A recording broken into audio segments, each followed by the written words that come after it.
highly encourage you to pick an instrument. If there's one thing you learn from these breakdown episodes, now that we're nearing near the end, is if you want to get better at mixing, pick up an instrument outside of your decks. I know that sounds very counterintuitive, but I think it's a great way to musically learn, and then the fundamentals of music, and then you'll be able to apply that into your mixing if you approach it from a musician's perspective.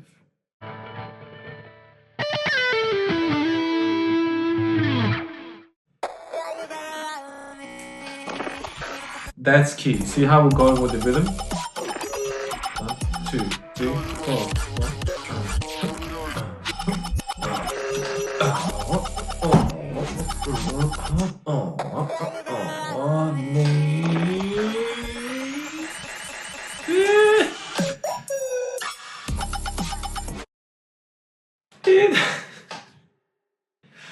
As FYI, my voice has not been amazing today. I've been working on some of the vocal recordings and stuff like that. My voice has been driving me absolutely bonkers today.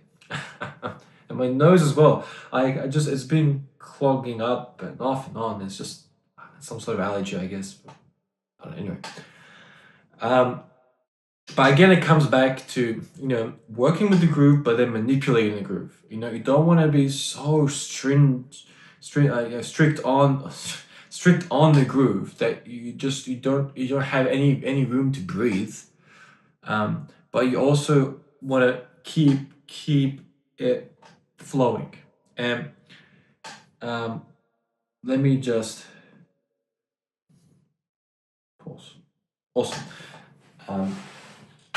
But you want to work with it, right? So you want to still maintain it. You notice how in that example, like we're just it was doing the counting, right?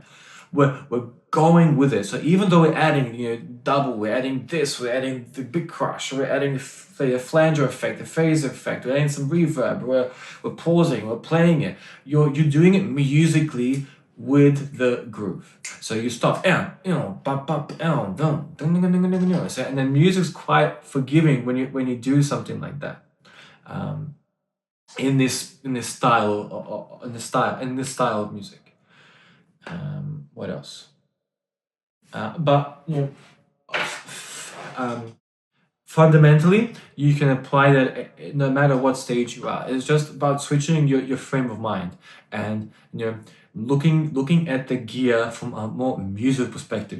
Carl Cox mentioned this a few times. You are a musician. Imagine a guitarist, the way you're performing, how soulful you are with the instrument. No matter if I'm giving an example because I know the guitar very well, but the piano, the drums, whatever your main instrument is, I highly encourage you to pick an instrument.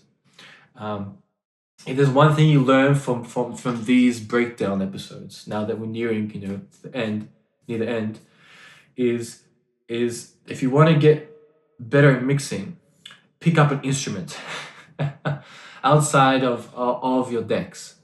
I know that sounds very counterintuitive, but I think it's a great way to musically learn, and then the fundamentals of music, and then you'll be able to apply that into your mixing if you approach it from a musician's perspective. And understanding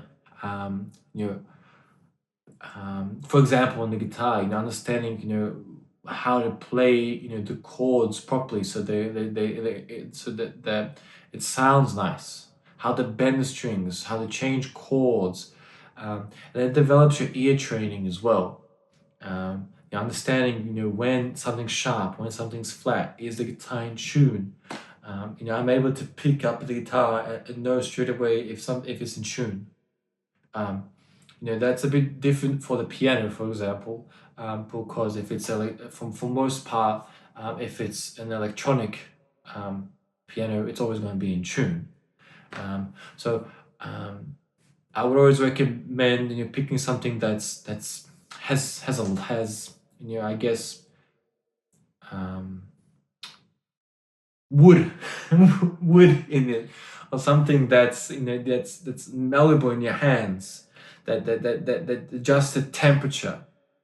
And when it's hot, when it's cold, the strings change, that kind of stuff. Anyway, yeah, so that's, I think, really important. And then you can apply that to your mixing, and then you can know, okay, cool, okay, so we're playing the song at x BPM. Okay, now let's apply that to your mixing. And okay, how can we switch, keep that, but let's add some effects, let's bend the strings, let's change the chords, let's add this, let's add that. And then that's how you can slowly start incorporating more creative things into your mixing, rather than just 1, 2, 3, 4, and looking at it from a very clinical point of view.